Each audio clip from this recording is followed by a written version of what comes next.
नमस्कार मित्रों, around the astrological world of Sumit में आपका एक बार पुनः स्वागत है। जिस तरह से यूरोपीय समीकरण बिगड़ता चला जा रहा है, उसे लेकर के 250 से 300 मैसेज मुझे व्हाट्सएप पर प्राप्त हुए हैं कि क्या यह विश्व युद्ध की आहट है या कुछ बड़ा होने वाला है कि नहीं। मंडन एस्ट्रोलॉजी पर मैं बोलना नहीं चाहता क्योंकि उस सब्जेक्ट पर बोलना मुझे लगता है जैसे समय की बर्बादी है। परंतु देश काल परिस्थिति में जब कोई घटना घटित होती है तो उससे प्रभावित सभी कोई होता है। ऐसा नहीं है कि ईरान, इजराइल या अमेरिका के बीच में अगर कोई युद्ध की स्थिति बन रही है तो उससे भारत प्रभावित नहीं होगा या दुनिया के कोई देश प्रभावित नहीं है, ऐसा नहीं हो सकता है। भारत के सबसे बड़े जो कहते हैं कि चावल निर्यातक जो ईरान है, वो भारत का सबसे बड़ा चावल आयातकर्ता में से एक है। तो ऐसे में बहुत सारे प्रोजेक्ट्स भी ईरान के अंदर में काम कर रहे हैं। तो यदि कहीं ईरान प्रभावित होता है तो भारत की जो फंडिंग जो वहाँ लगी है या जो भारत जो निर्यात करता है वो भी प्रभावित होगा। तो सभी एक दूसरे से कनेक्टेड रहते हैं। परंतु मंडन एस्ट्रोलॉजी पर जब मैं बात करता हूँ तो मैं सिर्फ ग्रहीय सितारों और ग्रहीय चाल को देख करके क्या घटित होने जा रहा है उसका विश्लेषण मात्र इसलिए करने का प्रयास करता हूं क्योंकि जनता जनार्दन होती है। जो मुझे 250-300 मैसेजेज आए हैं, अगर मैं आपको दिखाऊंगा तो मैंने उसका प्रिंट आउट निकाला है। काफ़ी लंबा जो है ना प्रश्नोत्तरी है, जिसमें कई सारे एस्ट्रोलॉजर हमारे शुभचिंतक हैं, वो भी जानना चाह रहे हैं कि भैया आप इस पर बताइएगा, कुछ मार्गदर्शन करिए। क्योंकि कोरोना से पहले जिस तरह से मैंने बताया था कि कोरोना आने वाला है, महामारी जिसमें लाखों लोगों की जान जाएगी, और मैंने ये भी कहा था कि कोरोना एक रहस्य बन करके रह जाएगा, सदी का सबसे बड़ा। और एंटीवायरस का जो डोज लगा वो कब आया कब नहीं, ये सारे मैंने अपने प्रीवियस यूट्यूब चैनल में मैंने डिस्कस किया था।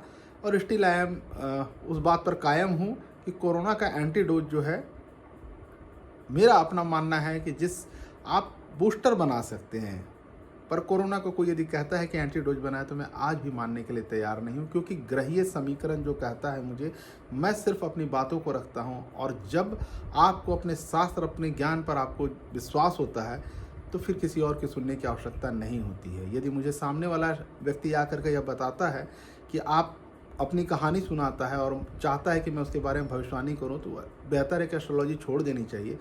क्योंकि एस्ट्रोलॉजर वही होता है जो बिना कहे सामने वाले की भविष्य के जीवन में क्या चल रहा है उसे समझ सके और उसका मार्गदर्शन कर सके, उसे उसको बेहतर बनाने में, समझने में मदद कर सके। बहरहाल मंडन एस्ट्रोलॉजी पर प्रश्न पूछा गया है, तो सबसे पहला ही प्रश्न है, क्या यह विश्व युद्ध की आहट है? बिल्कुल आहट नहीं है। आप इस चीज़ को मान करके देखिए चलिए कि मौजूदा जो समीकरण घटित हो रहा है, उस घटित होने में तीसरा मतलब जो विश्व युद्ध की जो है कि विश्व युद्ध हो जाएगा, बहुत सारा, बिल्कुल नहीं होगा। दूर दूर तक इसकी कोई कल्पना नहीं है फिलहाल मौजूदा ग्रहीय गोचर में। तो आप पहले क्वेश्चन के लिए तो निश्चिंत हो जाएं। बहुत बड़े बड़े एस्ट्रोलॉजर का जो है ना, और यूट्यूब चैनल और बहुत सारे मार्गदर्शन दिए, फलाने कहा जिन्होंने कहा, देखिए उनकी सभी की अपनी गणना होती है। मैं भी जो कह रहा हूँ यूट्यूब चैनल पर है, लाइव है, और आप इसे आज नहीं कल फिर से उठा करके सुन लीजिएगा, देख लीजिएगा। मैं जो कह रहा हूँ वो कहता ही हूँ। मैं बिना किसी कैलकुलेशन के या बिना किसी चीज़ के को बेहतर ऑब्जर्वेशन के मैं अपना पक्ष नहीं रखता हूँ। तो पहला सवाल है कि विश्व युद्ध होगा? बिल्कुल नहीं होगा विश्व युद्ध अभी फिलहाल, क्योंकि विश्व युद्ध की कोई आहट हो ही नहीं रही है। दूसरा सवाल, क्या ईरान और इजराइल में युद्ध की स्थिति बद से बदतर होगी? बिल्कुल होगी, बद से बदतर होगी। बहुत बड़े पैमाने पर जानो माल का नुकसान हो सकता है, इससे इनकार नहीं किया जा सकता है। इनकार क्या है, ये होकर के रहेगा। खमनई को लेकर के भी जो ईरान के जो हैं वहाँ के जो सर्वे सर्वा हैं, उन्हें लेकर के भी पूछा गया है कि तख्ता पलट की स्थिति चल रही है, तो क्या तख्ता पलट हो सकता है? मैं सिर्फ प्रश्नोत्तरी ले रहा हूं, तो आप इससे सहूलियत होगा कि स्टेप बाय स्टेज आपके सारे प्रश्नों के उत्तर मिल जाएंगे। देखिए, जिस समय खमतई जी ने उनका, अगर मैं चार्ट उठा करके देखूं तो जिस समय खमतई जी ने पद संभाला था, उसकी अगर कुंडली बना करके देखूं तो उसमें जिस तरह से मैंने पाकिस्तान के बारे में भी बोला था कि इमरान खान अपने कार्यकाल को पूरा नहीं कर सकते हैं, तो खमनई किसी भी सूरत में अपने कार्यकाल को पूरा नहीं कर सकते हैं। अगर ये युद्ध नहीं होता है तो भी खमनई किसी भी सूरत में अपने कार्यकाल को पूरा नहीं कर सकते हैं, इसको मान करके चलिए। तख्ता पलट वहाँ होना तय है। अब वहाँ दो चीज़ें दिखती है मुझे, एक हत्या खमनेई जी की, दूसरी जो दिखती है वो मुझे हार्ट अटैक से उनकी मृत्यु दिखती है। ये भी हो सकता है कि हार्ट अटैक से उनकी मृत्यु आ जाए और वहाँ ये दर्शा दिया जाए कि चूँकि पॉलिटिकल की भाई खमनेई वहाँ के, चूँकि इंटरनल अभी इस तरह का कॉन्फ्लिक्ट चल रहा है, जैसे एक प्लानिटरी पोजीशन है कि वहाँ का एक जो बहुत सत्ता पक्ष है उसका ये मानना है कि अगर खमनेई जी हट जाते हैं तो फिर शायद ईरान इस युद्ध में ना उलझे। सारा युद्ध का फसाद का जड़ जो है वही है। लेकिन यहाँ पर समझिएगा कि खमनेई हो चाहे कोई हो, एक देश की भी कुंडली बनती है और ग्रह जिस तरह से मूव करता है वहाँ कोई भी बनेगा, जब मूव करना है तो इस तरह से मूव करके रहेगा। लेकिन दोनों ही चीज़ें हैं, खमनेई जी पहला नंबर अपना कार्यकाल पूरा नहीं करेंगे, एंड द सेकेंड उनको मंगल केतु की युति जो है हार्ट अटैक उनको दिखा रहा है कि जहाँ से उनकी स्वाभाविक एक मौत हो सकती है, जिसे बाद में बताया जाए कि या फिर उनको अगर कोई विषैला चीज़ दे दिया जाए, कोई पिन वगैरह से लेकर के उनको जहर दे दिया जाए, जिसके बाद में ये दर्शाया जाए कि उनकी जो है मृत्यु हो गई। ये दो तीन चीज़ें मुझे दिख रही हैं कि खमनेई जी का है ऐसा होता दिख रहा है। तीसरी बात कि क्या खमनेई मर जाते हैं या उनकी मृत्यु हो जाती है या सत्ता परिवर्तन हो जाता है, क्योंकि सत्ता मैंने कहा कार्यकाल पूरा नहीं होगा तो हर हाल में सत्ता परिवर्तन होना है। क्या सत्ता परिवर्तन हो जाता है तो युद्ध टल जाएगा? फिलहाल मुझे इसकी स्थिति नहीं दिखती है। सत्ता परिवर्तन हो या ना हो, एक बड़ा नुकसान ईरान उठा सकता है। अब इस बड़े नुकसान में क्या जान माल का नुकसान हो सकता है? तो बिल्कुल हो सकता है। मुझे एक बड़े पैमाने पर, चूँकि ये जो स्थिति है, कुछ बम होते हैं जो सिर्फ सतह को करते हैं, पर मार्स और केतु का जब कंजंक्शन बनता है तो आप देखेंगे यह कंजंक्शन का जो टाइम है 8-10 दिन का जो समय है, 19 से लेकर के 29 के बीच का जो समय है 10 दिनों का, ये 19 से लेकर 29 के बीच में जितना डिग्री वाइज क्लोज आते हैं ना उतना भयंकर और बड़ा होने की आशंका होती है। तो मंगल केतु की जो युति बन रही है ये बहुत बड़े किसी बम को, केतु धरती को फाड़, मंगल जमीन है, आप इसे ऐसे समझें, मंगल भूमि का कारक है आप जानते हैं, और केतु किसी चीज़ को टुकड़ों में बांट देता है। तो ऐसा कोई बम जो धरती को फाड़ कर काफ़ी नीचे तक चला जाए, जिसका प्रयोग हो सकता है कि हमने हमारे पीढ़ी के या हमसे पहले के पीढ़ी के लोगों ने किन्हीं ने नहीं देखा होगा, इतना विध्वंसक बम का इस्तेमाल हो सकता है, जिसके चलते बहुत भारी नुकसान उठाना पड़ सकता है ईरान को। कुल मिलाकर के ये मान करके चलिए कि ईरान का अस्तित्व तो खतरे में है। ईरान को उसकी बर्बादी से कोई नहीं रोक सकता है। अब कोई चमत्कार हो जाए वो अलग मामला है, परंतु जो एस्ट्रोलॉजिकल जो गणनाएं कह रही हैं वो ईरान का देखिए जो सोर्स है पेट्रोलियम है, वो बुरी तरीके से तेल के जो उनके जो कुएँ हैं जो भी रहते हैं, वो ईंधन का स्रोत बुरी तरीके से बर्बाद होता हुआ मुझे दिख रहा है। एंड द सेकेंड थिंग, उनका जो परमाणु बम का जो एक ये चल रहा है कि उन्होंने परमाणु बम बनाया कि नहीं बनाया, इस पर भी प्रश्न है कि क्या उन्होंने परमाणु बम बना लिया, और बना लिया है तो किस तरह से उसका प्रयोग वो कर सकते हैं। देखिए गणनाओं में अगर मुझसे पूछिएगा तो परमाणु बम ईरान ने नहीं बनाया। हाँ ये जरूर है कि परमाणु बम बनाने के लिए जितने भी मटेरियल की जो रिक्वायरमेंट होती है उस रिक्वायरमेंट को उन्होंने फुलफिल कर लिया है, और बहुत जल्द आप देखेंगे कि मतलब बनाने के एकदम करीब में है। आप समझ लीजिए कि खाना बना हुआ है, सारे पार्ट्स जो है ना, एक गाड़ी का पूरा रूपरेखा तैयार, बस पार्ट्स उसे जोड़ने के लिए बाकी हैं और उसमें जो फ्यूल है उसे डालना बाकी है। लेकिन वहाँ आकर के वो अटक चुके हैं, उनके पास में वो ताकत अभी नहीं है या उस तरह के इक्विपमेंट्स है, क्यों रुके हैं पता नहीं। लेकिन वो जो फाइनल लेयर का जो काम है वो उनसे अभी तक नहीं हो पाया है, जिससे कि वो कहीं पर भी परमाणु बम चला सकते हैं। परंतु यूरेनियम जो होता है वो वैसे भी बहुत सारे घातक, अब हो सकता है कि बहुत बड़ा परमाणु बम ना बना पाए, परंतु है तो यूरेनियम, उसका प्रयोग वो इजराइल पे कर सकते हैं, क्योंकि इजराइल के भीतर भी मुझे बहुत बड़ा नुकसान होता दिख रहा है यदि अमेरिका, क्योंकि इजराइल को भी इस बार, इजराइल पहले जैसे कई सारे देशों से लड़ चुका है तैयारी के साथ में, परंतु इजराइल की जो स्थिति है वो आने वाले, आप समझ लीजिए कि 3 से 4 महीने तक मुझे बेहतर नहीं दिख पा रही है। तो अगर वो 3-4 महीने टिकते हैं तो बहुत अच्छी बात है, लेकिन ये 3-4 महीने उनके लिए अच्छा नहीं है। इजराइल के जो इजराइल का अगर मैं कुंडली का विश्लेषण करूं तो इजराइल में भारी जो है नुकसान होगा। और इजराइल का जो आपका जो थर्ड हाउस है, उनके जो मित्र जो देश हैं, उन मित्र देशों से फिलहाल उनको बिल्कुल सपोर्ट नहीं मिल रहा। ये जो मीडिया में आ रहा है कि अमेरिका सपोर्ट कर रहा है, कौन सपोर्ट कर रहा है, बिल्कुल उनको सपोर्ट नहीं मिल पा रहा। हाँ, आश्वासन जरूर मिल रहा है। जो भी उनके मित्र देश हैं वो इस ताक में बैठे हैं कि उनके साथ में कुछ हो। मान लें कि कहीं से ईरान अमेरिका के ऊपर हमला कर देता है, उसके एयर बेस पर हमला कर देता है, क्योंकि ईरान डायरेक्टली जो है ना अभी फ़िलहाल अमेरिका से उलझने की स्थिति में नहीं है, लेकिन अमेरिका को ईरान अपने टारगेट में बैठा करके रखा है। तो अगर वो कुछ करता है तो अमेरिका की मजबूरी हो जाएगी ईरान से उलझने की। और यदि बहुत बड़ा कोई बम का प्रयोग इजराइल पर कर दिया जाता है तो वैसे में इजराइल के पास में 2 ऑप्शन बनते हैं कि या तो वो अपना न्यूक्लियर मतलब मरता क्या ना करता तो अपना न्यूक्लियर बम का प्रयोग कर दे, और या तो फिर अमेरिका जो है पूरी तरह से उसके सपोर्ट में आ जाए, क्योंकि अमेरिका को भी नुकसान उठता हुआ दिख रहा है। डायरेक्ट एक जो मैंने बार बार जो एक वर्ड कहता हूं कि त्रिकोणीय जो समीकरण बन रहा है, इस त्रिकोणीय समीकरण को शायद मैं पिछले एपिसोड में या पिछले सेशन में नहीं समझा पाया। त्रिकोणीय समीकरण का अर्थ होता है 3 देशों का समीकरण। अब 3 देशों में आप ये चीज़ ये कभी नहीं समझें कि खोमनई के साथ में इजराइल और अमेरिका तो है नहीं, तो ईरान के साथ में कोई तो है 3 देश। जैसे इजराइल है तो इजराइल के साथ अमेरिका है, तो तीसरा पार्टी भी तो है। तो 3 जैसे हैं, 3 त्रिकोणीय जो समीकरण बन रहा है, ये त्रिकोणीय समीकरण इजराइल के लिए भी अच्छा नहीं है, और ये त्रिकोणीय समीकरण ईरान के लिए भी अच्छा नहीं है, और ये त्रिकोणीय समीकरण अमेरिका के लिए भी अच्छा नहीं है। आप बहुत जल्द देखेंगे कि ईरान के पक्ष में रसिया आना चाहता है।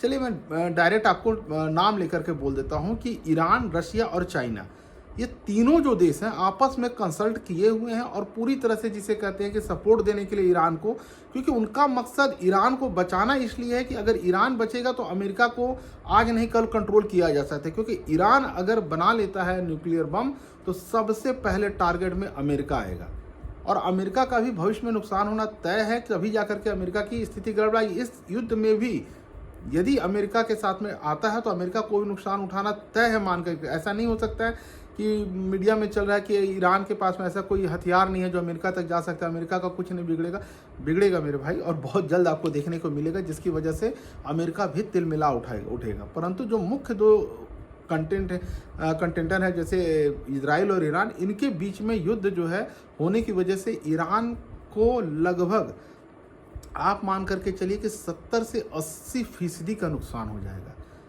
अब 70 से 80% एक बहुत बड़ा नुकसान है, उसको रिकवर कर पाना इतना आसान नहीं है। आप समझ लीजिए कि अगर इतना बड़ा नुकसान होता है, 3 देश मिलकर के अचानक से हमला कर देते हैं, तो फिर बहुत बड़े फिर उसे रिकवर कर पाना ईरान के लिए, आप समझ लीजिए ईरान का ईरान का जो भी वहाँ का जो करेंसी है वो एकदम ध्वस्त होकर के चला जाएगा। आप देखेंगे मार्केट पूरी तरह से जो है ना गिर गया है, और इकोनॉमिकल स्ट्रक्चर जो है पूरी तरह से चरमरा जाएगी। ईरान फिर बैक कर पाने की पोजीशन में मुझे आने वाले लंबे समय तक नहीं दिख रहा।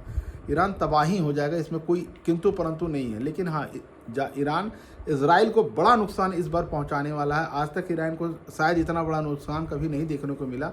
पर इन दोनों क्रम में जो होना है, मंगल और केतु, इन दोनों की युति एक तो घातक बम जैसे मैंने कहा उसे दिखाता है। ऐसा युद्ध, ऐसा मिसाइल जो धरती का सीना चीर सके, उस तरह के मिसाइल का प्रयोग होना दिख रहा। और पिछले सेशन में भी मैंने जैसे कहा था कि विश्व योग भी बन रहा है। तो या तो जैविक के लिए गुरु का संबंध होना बहुत जरूरी है। गुरु अभी तक इंटर नहीं किया है। हालांकि अगर इनके चार्ट में देखें तो गुरु में राहु की दशा चल रही है ईरान की, परंतु गुरु पूरी तरीके से भी संबंध नहीं बना पाया है।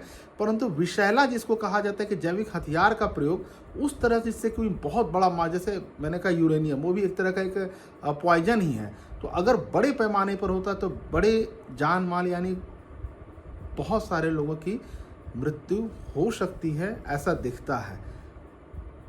अब इसे कैसे, इसका क्या निदान निकलेगा, अगर मुझसे ये पूछा गया कि इसका कोई उपाय है, तो इसका उपाय मैं क्या बताऊं, कोई व्यक्ति विशेष है नहीं कि जो, और ना ही वो तीनों चारों देश मेरे मतलब अधीन है कि मैं उनसे कहूँगा कि भाई आप मेरी बात मान लीजिए। मैं उनका गुरु तो हूँ नहीं कि कहेंगे कि मेरी बात मान लीजिए और वो मान लेंगे। तो ये सवाल ही मेरे लिए जो है ना, थोड़ा सा जो सवाल एक एक करके ले रहा हूँ मेरे लिए थोड़ा सा मतलब ऑकवर्ड है कि भाई मैं इसमें मैं क्या कर सकता हूँ। लेकिन इजराइल के नुकसान को होता देख करके अमेरिका को बीच में आना होगा। अब रह गया कि अमेरिका से ईरान उलझना नहीं चाहता है, क्योंकि उसे पता है कि अगर अमेरिका से उलझ गया तो अमेरिका बर्बाद कर देगा। पर ईरान अमेरिका को सबक सिखाना चाहता है, या कह लीजिए कि अभी इतने खुमार में है खुमनई जी, वो उसको उसकी औकात दिखाना चाहते हैं, जो इनके औकात से बाहर की चीज़ है अमेरिका। तो होगा क्या? फिर त्रिकोणीय समीकरण में आऊँगा। इन्हीं के पाले हुए तीन चीज़ ईरान के, हूती विद्रोहियों का आपने सुना होगा, जिसके चलते जो है ना लाल सा पूरा एकदम समुद्री रूट डिस्टर्ब है। बहुत बार चेतावनी देने के बावजूद भी हूती विद्रोहियों का आक्रमण रुक नहीं रहा, जिसके चलते भारत भी अपने जो है ना शिपमेंट्स को बाहर से दूसरे रास्ते से भेज रहा है। तो इसमें जो त्रिकोणीय समीकरण जो है उसमें हूती, हमास और हिजबुल्ला। हमास को ख़त्म करने के लिए इजराइल ने पूरी ताकत लगा दी। पर मैंने पहले भी कहा था, और बहुत पहले, यदि आप लोगों ने जहाँ भी मेरे से बात हुई है मैंने इस चीज़ को कहा है, हमास का खात्मा होता अभी फ़िलहाल मुझे नहीं दिख रहा। और आज भी मैं कह रहा हूँ, हमास की एक टुकड़ी जिंदा है और उसके पास में वो हथियार हैं जहाँ से वो अभी भी कई लंबे समय की लड़ाई लड़ सकता है। तो हिजबुल्ला पर भी इजराइल जो है लगातार मतलब कि उसमें अपना ये किए हुए है। परंतु हूती एक ऐसा है जिसके पास में बहुत अत्याधुनिक हथियार है, क्योंकि वो शिपमेंट से भी बहुत सारे हथियारों को लूट ले जाता है। तो हूती, हमास या हिजबुल्ला, इन त्रिकोणीय समीकरण में से किसी को आप समझ लीजिए कि सपोर्ट मिलता है और वो अमेरिका को नुकसान पहुंचाने का प्रयास करेगा, क्योंकि इनडायरेक्टली ईरान चाहता है कि अमेरिका को भी थोड़ा सा संदेश दिया जाए, उसको उसकी औकात बताई जाए। और यही ईरान की सबसे बड़ी भूल होगी, क्योंकि अगर ईरान अमेरिका को इस युद्ध से दूर रखने में कामयाब हो जाता तो आप मान करके चलिए कि इजराइल बहुत बुरी तरीके से ध्वस्त हो सकता है, क्योंकि अभी भी उसे अपने मित्र देशों का सपोर्ट नहीं मिल रहा। परंतु स्वार्थ के कारण एक दूसरे के साथ आ जाना यह दिखता है। इन सब के पीछे रसिया का 25% हाथ है, परंतु चाइना की अगर आप समझें तो चाइना का 85% हाथ है। मेरे कैलकुलेशन में 85% सपोर्ट चाइना ईरान को कर रहा है। अब इसमें एक चीज़ और आप समझ लें कि ये सिर्फ आर्थिक या वर्बली मदद नहीं है, कहीं ना कहीं एटमिक जो है कि इस युद्ध को ख़त्म करने के लिए हो सकता है कि चाइना भी बड़े घातक हथियार ईरान को सौंपे, या हूती, हिजबुल्ला या जो आपके हमास हैं उनको सौंपे, जिससे कि एक बड़ा नुकसान होगा। बड़ा नुकसान होता तो दिख रहा। अब रह गया कि तीसरे विश्व युद्ध, पहले भी पूछा गया फिर रिपीट है क्वेश्चन कि तीसरे विश्व युद्ध में क्या कन्वर्ट हो सकता है? बिल्कुल नहीं हो सकता है, क्योंकि तीसरा विश्व युद्ध जिस जोन से स्टार्ट होना है उस जोन में ये पूरा आता ही नहीं है, इस जोन में पूरा नहीं आता है, इसलिए तीसरा विश्व युद्ध नहीं होगा। और सबसे बड़ी बात, ये युद्ध ज़्यादा दिन चलना भी नहीं है। ऐसा आप नहीं समझें कि ये युद्ध कोई बहुत बड़ा चलना है, बिल्कुल नहीं चलना है। अचानक से सारी चीज़ें होंगी, अचानक से एक बड़ा, कहते हैं ना कि जैसे हिरोशिमा पर एक बम पटक दिया गया और रातों रात युद्ध का तख्ता पलट हो गया, सेम ईरान के साथ होने वाला है। तो बहुत लंबा नहीं चलने वाला है। ये आप समझ लीजिए कि 45 दिन मंगल केतु का, लगभग 45 से 50-51 दिन का एक समय है मंगल केतु का। इस समय में से भी आपका कुछ समय निकल चुका है, तो हार्डली 20 से 25 दिन का समय है। इस 20 से 25 दिन के भीतर में ही टोटल मामला निपट जाना है, इससे अधिक नहीं जाना है, आप मान करके चलिएगा। तो जब यह मामला यहीं पर ध्वस्त हो जाना है तो विश्व युद्ध, तीसरे विश्व युद्ध की बात कहाँ से आती है? ये कोरी कल्पना है। और उस तरह का अभी मुझे मंगल केतु क्षणिक योग बना रहा। तो विश्व युद्ध बनाने के लिए सैटर्न का आना, उसके लिए किसी और दिन मैं बताऊंगा कि किन प्लेनेटरी पोजीशन के साथ में ये थर्ड विश्व युद्ध स्टार्ट होगा और उसकी टाइमिंग क्या हो सकती है। हालांकि 1-2 वीडियो में मैंने हिंट्स करने का प्रयास किया है, परंतु नहीं बोलना चाहता हूं कि एक भय की स्थिति कहीं ना कहीं व्याप्त हो जाती है। परंतु जनता जनार्दन है, जिस तरह के प्रश्न पूछे जाए उस पर बोलना मेरा, प्रकाश डालना मेरा काम है। तो लगभग मैंने जो है ना एक ही प्रश्न जो है कई बार रिपीट हुए हैं। ईरान, देखिए ईरान का सबसे बड़ा चीज़ है कि एक बार मुद्रा अगर किसी देश का गिर जाता है उसे उठने में काफ़ी समय लगता है। तो ईरान बर्बादी के अपने कगार पर खड़ा है। समझ लीजिए कि ज्वालामुखी के उस मुख पर खड़ा है कि जिस दिन ज्वालामुखी फटा उस दिन ईरान कि ऐसी की तैसी हो जाएगी। इसलिए बेहतर होता कि ईरान थोड़ा सा पेशेंस रख लेता। पर होता क्या, जब आपके पास में परमाणु बम जैसा कोई हथियार आने को रहता है तो फिर आपको लगता है कि अब कौन मुझसे अब आ करके देखे, मैं सबको देख लूँगा। बस यहीं पे पावर जिसके पास आता है वहीं पे दिमाग का सत्यानाश हो जाता है और इंसान बना बनाया चीज़ को ख़त्म कर देता है। एटॉमिक हथियार का प्रयोग जापान से पूछिए कि भाई जापान आज भी अपनी सेना नहीं रखा है। जापान के लोग आज भी किसी से युद्ध नहीं करते, सिर्फ अपने विकास में लगे हुए। क्यों? क्या उनके पास में तकनीक नहीं है? आज जापान चाहे तो सारे विश्व को पछाड़ सकता है। तत्काल उसके पास में इतना जो स्किल है और सारी चीज़ें इक्विपमेंट है कि वो पूरे हथियार के मामले में नंबर 4 या 5 पोजीशन पर तत्काल पहुंच सकता है। परंतु ऐसा करना नहीं चाहता। क्यों? क्योंकि उसे पता है कि इस तरह के युद्ध में उलझने का अंजाम क्या होता है। आज अगर कई देश उलझते हैं तो आप समझ लीजिएगा कि जापान तो बचा रह जाएगा। बहुत दूर की चीज़ है। और जिसके पास में माता सरस्वती का कृपा होता है, बुद्धि की कृपा होती है, वो इंसान जल्दी डूबता नहीं है। पर जो इंसान कहते हैं हुड़ बुद्धि है, एकदम से है कि हम मार देंगे, काट देंगे, चाकू कर देंगे, बम, उनका विध्वंस ऐसे ही हो जाता है। क्या अमेरिका को नुकसान होने जा रहा है? बिल्कुल, अमेरिका को भी इस युद्ध में नुकसान उठाना पड़ सकता है, क्योंकि बर्बादी तो आनी तय है अमेरिका की। तो कोई ना कोई कारण बना करके जाएगा। मेरे सभी वीडियो में आप एक लाइन मेरा सुनिएगा और समझिएगा, जिसमें मैं कहता हूँ कि कारण कुछ भी हो, रिजल्ट जो होगा वो आप मुझसे समझ लीजिए। आप मुझसे पूछिएगा 20 साल बाद क्या होगा, मैं बता लूँगा। आप मुझसे पूछिएगा कैसे होगा, आप कारण पे बिल्कुल मत जाइए, क्योंकि उसके विश्लेषण में टोटल अगर मैं प्लानिटरी पोजीशन का डिस्कशन करूंगा तो शायद मेरी भी आयु निकल जाएगी। आप इतना मान लीजिए कि मैं रिजल्ट जो बताता हूँ कि ऐसा होगा, कब कैसे क्या, इस पर डिस्कशन पर मत जाइए। बस ये मान लीजिए होगा तो होगा, कारण कुछ भी हो। पर ये जो मैं बता रहा हूँ, ये वीडियो पड़ा हुआ है, आप इसे देख लीजिएगा कि ये हो करके रहेगा। कंफर्मेशन का सोर्स देखिए, आप ये प्रश्न का जो मैं समझ पाया हूँ कि आप समझना चाहते हैं कि भाई कैसे इतना आप जो बोल्डली प्रेडिक्शन करते हैं कैसे करते हैं।